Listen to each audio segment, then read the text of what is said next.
نحمده ونصلي على رسوله الكريم اما بعد فاعوذ بالله من الشيطان الرجيم بسم الله الرحمن الرحيم رب اشرح لي صدري ويسر لي امري واحلل عقدة من لساني يفقهوا قولي رب زدني علما اللهم صل على سيدنا ومولانا محمد وبارك وسلم.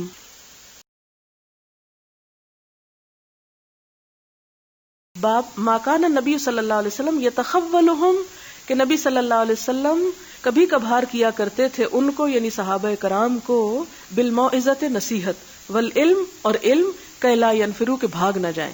یعنی آپ صلی اللہ علیہ وسلم لوگوں کو وقفے کے ساتھ علم سکھایا کرتے تھے کہ لوگ تنگ نہ پڑ جائیں اور فرار نہ ہو جائیں. یعنی ہر روز ایک ہی بات نہیں سکھانی چاہیے یا نہیں پڑھانا چاہیے. اب آپ کہیں گے کہ پھر یہاں یہ کیوں 2 مہینے پکڑ کے رکھ لیا گیا یا 1 سال باندھ دیا گیا؟ تو اس بات یہ کہ ساری زندگی تو نہیں باندھا نا آپ کو، ساری زندگی آپ آزاد ہیں. یہ ابھی ایک حدیث آئے گی، پھر حضرت ابو ہریرہ کی بات آئے گی. حضرت ابو ہریرہ حضور صلی اللہ علیہ وسلم کے ساتھ چپکے رہتے تھے، بعض اوقات کھانا بھی نہیں کھاتے تھے، بھوک سے بے ہوش ہو جاتے تھے. یہ عام لوگوں کی بات ہے، عامت الناس کی، کہ وہ کبھی کبھی ایک ہفتے میں 1 درس اٹینڈ کر لیں. لیکن جو اہل علم ہوتے ہیں یا جنہوں نے زندگی میں کوئی کام کرنا ہوتا ہے، ان کے لیے لازم ہے کہ وہ ابو ہریرہ جیسی مثالیں پیدا کرے. اب ابو ہریرہ بہت سارے تو نہیں تھے، چند ایک ہی تھے، لیکن وہ تھے تو صحیح نا. ہمارے ہاں تو وہ بھی نہیں ہے، ہم میں سے کسی کا بھی اتنا صبر نہیں ہے. بہرحال عام لوگوں کو جب آپ تعلیم دیں، جیسے اپنے گھر والوں کو دیں یا اپنے محلے والوں کو دیں یا شہر والوں کو دیں، تو روز ان کے سر پہ نہ سوار ہو جائیں، ہفتے میں 1 دفعہ مثلا. اس کی دلیل کیا ہے؟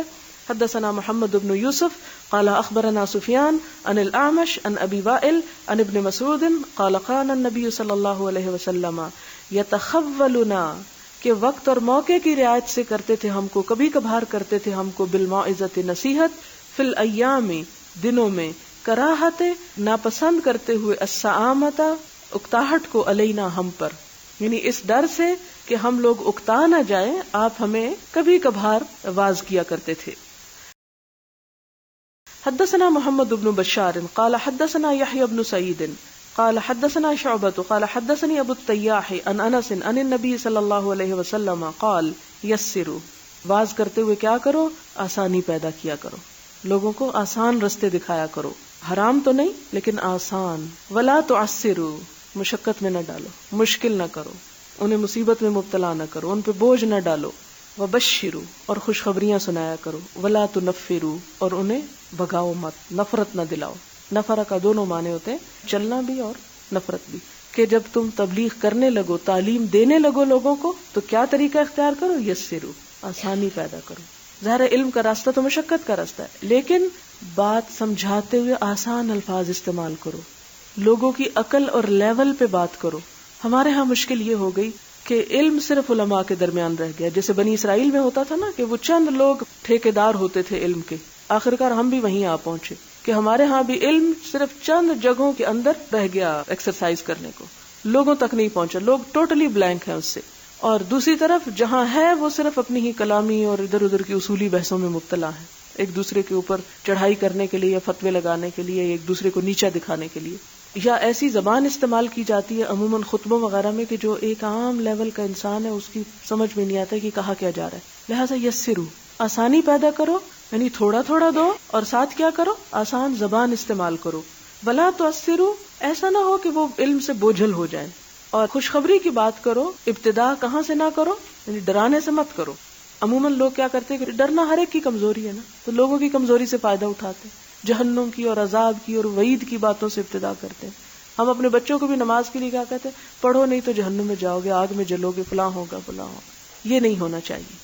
بشرو، خوشخبری دو کہ یہ کرو گے تو کیا کچھ ملے گا. لیکن اس کا یہ مطلب نہیں کہ ایسی خوشخبری سناؤ کہ لوگ پڑھے ہی نہ اور غافل ہو جائے. کبھی کبھی وہ بھی لگاؤ. ولا تنفروا، لیکن نفرت نہ دلاؤ، یعنی اگر سختی بھی کرنا چاہتے ہو تو اس سختی میں بھی کیا نہ ہو، یہ نہ ہو کہ وہ اتنی کہ ٹوٹ جائے اور چیز ختم ہو جائے. سوال ہے کہ حضور صلی اللہ علیہ وسلم نے حدیث میں مسلمانوں کی مثال کھجور کے درخت سے دی ہے. غلطی میری ہے کہ میں نے اس کی وضاحت نہ کی کہ کیوں دی ہے. اس میں سب سے پہلی ایک وجہ تو آپ نے خود ہی فرما دیا کہ اس کا پتا نہیں کبھی گرتا. جس طرح آپ دیکھیں کہ باقی درختوں کے اوپر خزاں آ جاتی ہے، اس پہ خزاں نہیں آتی، ایور گرین پودا ہے. پھر اسی طرح مسلمان جو ہے اس کا ایمان اور اس کے نیک عمل اور اس کا اخلاق جو ہے وہ ہمیشہ باقی رہتا ہے. یہ نہیں کہ کسی کے ساتھ با اخلاق ہے اور کسی کے ساتھ بد اخلاق ہے، کبھی نماز پڑھ رہا ہے کبھی نہیں پڑھ رہا، کبھی عمل کر رہا ہے کبھی نہیں کر رہا، یعنی ایور گرین پودا. دوسری بات یہ ہے کھجور میں کہ اس کا ہر حصہ استعمال ہوتا ہے. آپ نے دیکھا ہوگا کہ باقی پتے جب جھڑ جاتے ہیں تو بالکل سوکھ کے کوئی چیز نہیں بچتے، لیکن کھجور کا پتا یا ٹہنی جب سوکھ جاتی ہے تو وہ بذات خود بڑی استعمال کی چیز ہے، کئی چیزیں اس سے بنتی ہیں. پھر اسی طرح آپ دیکھیں کہ اس کی ایک اور خصوصیت یہ کہ اگر اس کا سرا کاٹ دیا جائے تو وہ درخت ختم ہو جاتا ہے، یعنی بڑا سینسیٹیو بھی ہے کہ اگر اس کے اوپر والا حصہ ختم ہو جائے تو وہ درخت باقی نہیں رہتا. پھر اسی طرح آپ دیکھیں کہ اس کی گٹلیاں تک بھی استعمال ہوتی ہیں، اس کے تنا، اس کی جڑیں، ہر ایک چیز اس کی قابل استعمال ہے. پھر یہ کہ بہت بلندی پہ اوپر جاتا ہے، مومن کو بھی ایمان کی وجہ سے بلندی نصیب ہوتی ہے. تو یہ بہت سی اس قسم کی وجوہات ہیں، آپ مزید بھی تلاش کر سکتے ہیں. اگر کسی مجلس میں سب سے کم عمر ہوں لیکن خاص مسئلہ یا بات کو دوسروں سے بہتر جانتے ہوں تو کیا خاموش رہنا چاہیے؟ بتا دینا چاہیے، اس میں اضافہ کر دینا چاہیے، لیکن بلا وجہ انٹرپٹ نہیں کرنا چاہیے. جب مجلس اختتام ہو یا سوال جواب کا سیشن ہو بتانا ضرور چاہیے، لیکن بتانے کے بھی آداب ہیں. آپ نے حدثنا اور اخبرنا کا فرق بتایا. حدثنا میں مراد ہے کہ استاد نے پڑھا اور شاگردوں نے سنا. جب اخبرنا آئے تو ساتھ راوی کا نام ہوگا. اخبرنی محمد بن ابراہیم التیمی، یہ تصدیق کرنے والے استاد کا نام ہوگا یا پڑھنے والے شاگرد کا؟ نہیں، پڑھنے والا شاگرد تو ایسا ہی ہے جیسے یہ مائک پڑھ رہا ہے، اصل ریفرنس استاد کی طرف ہی جائے گا. اور وہ پڑھ کہاں سے رہا ہے؟ استاد ہی کی کتاب سے پڑھ کے سناتا ہے، یا استاد ہی کے نوٹس جو ہیں وہ آگے دیتا ہے. اس لیے جس نے لکھا، جس کی کاوش ہے یا جو کنفرم کرنے والا ہے، بات اس کی طرف منسوب ہوگی. شاگرد تو ایک پڑھنے والا ہے، اس کی طرف نہیں جائے گی، یعنی وہ رسپانسبلٹی قبول نہیں کرے گا. کسی رائٹر کی کوٹیشن جو اس کے نام سے سنائی جائے کیا مناولہ میں آئے گی؟ نہیں، مناولہ کا مطلب ہوتا ہے کسی کو اپنی چیز، جیسے یہ ایک ڈسٹر ہے، میں اگر ان کو دے رہی ہوں تو یہ مناولہ میں آتا ہے. یعنی کسی کو اپنی کتاب پکڑانا، دے دینا، اس کے حوالے کر دینا. مثلا کتاب میں نے لکھی اور لکھ کر میں کسی اور کو دوں کہ جاؤ اس میں سے پڑھ کے سنا دو، یہ ہے مناولہ. جو کوٹیشنز ہوتی ہیں وہ تو صرف نام کے ساتھ کہ فلاں نے فلاں کتاب فلاں پیج پر کہا، وہ مناولہ میں نہیں آتی. جس شخص کو اللہ تعالیٰ کی پروٹیکشن ملی اور وہ مجلس کے اندر آ کے بیٹھا تو کیا یہ ایسا نہیں ہے کہ مجلس کو ڈسٹریکٹ کرنا ہے؟ اصل بات یہ ہے کہ دو چیزیں ہیں.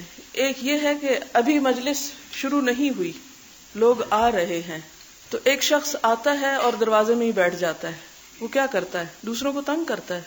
جو لوگ پہلے آنے والے ہیں حدیث کی روح سے، اس کا کیا مطلب ہے کہ وہ آگے سے آگے آ کے بیٹھے، کہ جب وہ آئیں تو دیکھیں کہ اندر کے حصے میں کہاں جگہ ہے، وہاں پہلے بیٹھ جائیں. تو ایسے لوگوں کو جو ایسے خلا کو پر کرے ان پہ اللہ کی رحمت ہے اور اللہ تعالیٰ ان کو اپنی پناہ میں لے لیتے ہیں. اور ایسے لوگ جو راستے میں ہی بیٹھ جائیں یا پیچھے بیٹھ جائیں، اس کی تثبیت ایک اور حدیث سے بھی ہوتی ہے کہ ایک شخص آیا، آپ صلی اللہ علیہ وسلم جمعے کا خطبہ دے رہے تھے اور لوگوں کی گردنیں پھلانگتا وہ بیچ میں آ کے بیٹھ گیا. آپ نے فرمایا دیر سے آئے ہو اور اذیت بھی دی ہے. یعنی اس حدیث کا مطلب کیا ہے کہ جب انسان آئے، یعنی ابھی خطبہ نہیں ہوا، ابھی مجلس لگ رہی ہے، تو ترتیب سے بیٹھے اور یہ بھی نہ کہے کہ اچھا وہ آگے ہجوم ہے، یہاں تو میرا خیال ہے کوئی جگہ نہیں، اور واپس چلا جائے. یہاں پر ایک حدیث جس کی وضاحت میں نے یہ کہا تھا کہ وہ شخص جو شرما گیا، اللہ تعالیٰ اس سے شرما گیا، اور اس کے دو معنی میں نے بتائے تھے. تو انہوں نے فتح الباری کا حوالہ دیا ہے کہ وہاں پر تو اس کا معنی یہ کہ اللہ نے اس کو معاف کر دیا. تو یہ معنی میں نے بھی آپ کو بتایا تھا کہ دو ہی معنی ہیں، یعنی معافی کے معنی میں بھی آتا ہے، اور دوسری بات یہ کہ جو دین میں جھجکتا ہے، ذرا پیچھے رہتا ہے، اس کو اجر نہیں اس کے مقابلے میں مل سکتا جو دین میں آگے جانے کی کوشش کرتا ہے. مثلاً قرآن پاک میں 3 گروہ آتے ہیں، سورۃ الواقعہ آپ پڑھیں. ایک سابقون السابقون ہے جو سب سے آگے ہیں اور انہیں کوئی جھجک نہیں روکتی کسی چیز کی. اور ضروری نہیں کہ جھجک سے مراد یہ ہے کہ ایک انسان کے اندر کانفیڈنس کی کمی، بلکہ یہ ہے کہ نیکی کے بات سنتے ہی فوراً لپک پڑتے ہیں، فوراً عمل کرنے لگتے ہیں، اور جہاں خیر ہو وہاں قریب قریب جا کے خیر کو حاصل کرتے ہیں. اور دوسرا گروہ جو ہے وہ کیا ہے؟ عام درجے کے مسلمان جو نیکی کرتے تو ہیں لیکن بس جس درجے کی بھی ہو گئی ٹھیک ہے. اور وہ فرق وہی کہ ایک شخص آیا اور اس نے قریب ہو کے بیٹھنے کی کوشش کی اور دوسرا ادھر ہی بیٹھ گیا کہ بس یہ بھی کافی ہے میرے لیے. تو ان دونوں کے عمل میں جو فرق ہے وہ جزا میں بھی اتنا فرق ضرور ہے، خواہ وہ کسی انسان کی اپنی ویسے ہی کمزوری، کیونکہ بعض لوگ شائع فیل کرتے ہیں، پیچھے پیچھے رہتے ہیں. تو پیچھے رہنے میں بہرحال کہتے ہیں نا، جیسے آپ صلی اللہ علیہ وسلم نے ایک صف کے بارے میں فرمایا کہ لوگ نماز میں صف کے پیچھے کھڑے ہوتے رہیں گے یہاں تک کہ اللہ ان کو پیچھے کر دے گا. یعنی روز لیٹ پہنچنا، دیر سے آنا، لیٹ ہی رہنا، نیکی کا کام دیر سے کرنا، سستی سے کرنا، غفلت سے کرنا، یا نیکی کے کام میں بلا وجہ کی انکساری دکھانا، تو پھر اللہ تعالیٰ بھی ان کے ساتھ کیا معاملہ کرتا ہے؟ ٹھیک ہے، اگر تم اس کے لیے نہیں آگے بڑھ سکتے تو نہ بڑھو. سبحانک اللہم و بحمدک، نشہد ان لا الہ الا انت، نستغفرک و نتوب الیک.